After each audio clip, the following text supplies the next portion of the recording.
Okay, this is Joe Howard's board before I do anything to it. This is as is from Joe himself. It's a pedal pad, integrated pedal board system.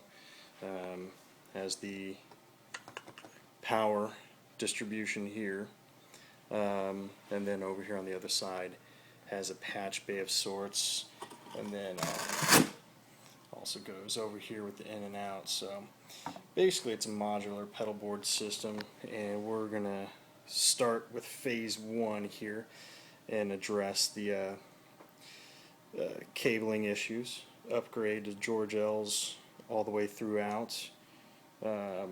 We are upgrading this power supply to the Voodoo Lab pedal power, the Mondo, which is a 12 output, which will significantly upgrade the tone and noise floor.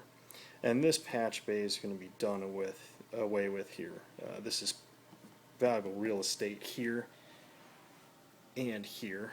So we are going to eventually in phase two put a plexi top on this, plexiglass with a LED lighting system underneath, some pretty cool things. So this patch bay that I showed you here is going to be going away, and we're going to be installing these Neutrik Phantom out jacks.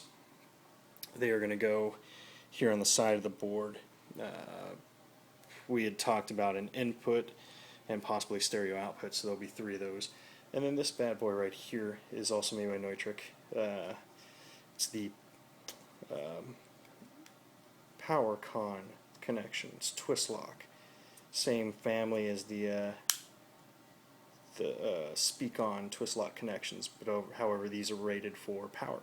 So he'll have a custom power cable, and this here will also be included in the patch bay on the side, same size as the other jacks. So it'll be a really clean setup, be good stuff, and then possibly maybe even doing a custom snake for the guitar. But let's see what we have here. Ernie Ball Volume Pedal Junior, pretty standard. This right here is a pedal, I believe it is modeled after the preamp section of the Echoplex. So then go into this Klon Centaur clone. This is not the effects order, by the way, I'm just explaining the pedals. Boss BF3 flanger, the Big Muff, looks like the New York version, PH2 Super Phaser, Metal Muff, awesome, vintage Boss CE2, black label made in Japan, Moleko, Boss RV5 reverb. If you have one of these, this gentleman was not aware of this, but the modulate, that is the lighting you can't really see, but the modulate setting is what you want. That will give you cool stuff, especially if you're into the shoegazer type sounds and big ambient spacious stuff. Tremolo pan, and then the DD20 Giga delay. So that's pretty much what he has on the board now. First thing we're doing, dun dun dun, JHS little black box buffer. This is going to be the first thing in line. This is going to help with the long cable run that ends up being equated because of all of the pedals. Even if you're only putting a couple inches of cable between each pedal, it adds up pretty quick. So what this bad boy does is kind of works with the impedance, fixes things, and it kind of makes the cable a little more transparent. You don't have so much high-end loss. So that's going to be a drastic improvement in tone.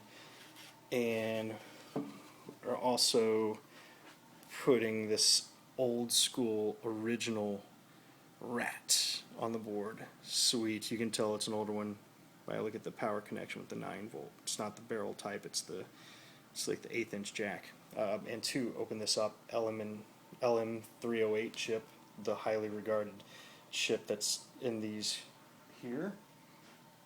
We had a Sabine tuner on the board. It is going away. being replaced with the Boss TU3, pretty much an industry standard for gigging and touring musicians.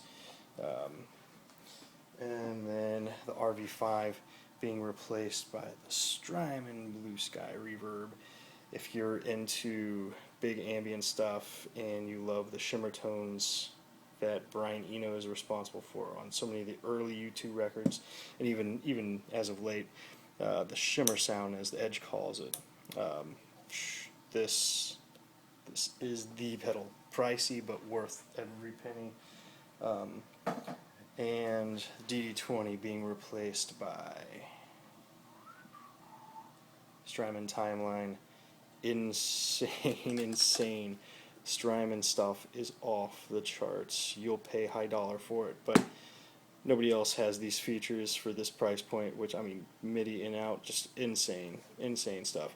Anyhow, I will show you what this bad boy looks like when we're finished with phase 1.